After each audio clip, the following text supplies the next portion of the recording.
बसोड़ा क्यों मनाते हैं? गांव में होली के बाद का समय था। खेतों में फसल लहलहा रही थी और आम के पेड़ों पर बौर आ चुके थे। इसी समय पास के मंदिर में पुजारी जी ने घोषणा की, अगले सप्ताह बसोड़ा पर्व मनाया जाएगा।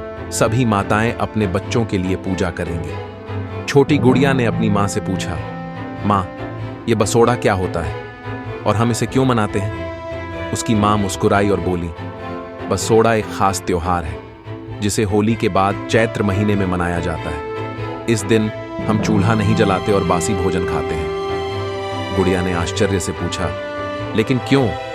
मां ने कहानी सुनानी शुरू की। बहुत समय पहले एक गांव में एक राक्षसी का आतंक था। वह छोटे बच्चों को नुकसान पहुंचाती थी। गांव के लोग बहुत डरते थे और किसी को भी इसका उपाय नहीं सूझ रहा था। तब गांव के बुजुर्गों ने माता शीतला की पूजा करने की सलाह दी। माता शीतला को साफ सफाई और ठंडे भोजन का विशेष महत्व होता है। गांव की सभी माताओं ने बासी भोजन खाया, घर को स्वच्छ रखा और माता की पूजा की। माता शीतला प्रसन्न हुई और उस राक्षसी का अंत कर दिया।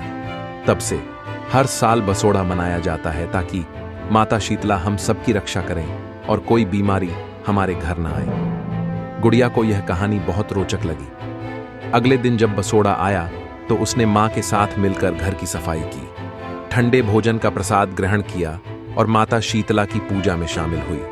उसने खुश होकर कहा, अब मैं समझ गई बसोड़ा क्यों मनाते हैं। शिक्षा।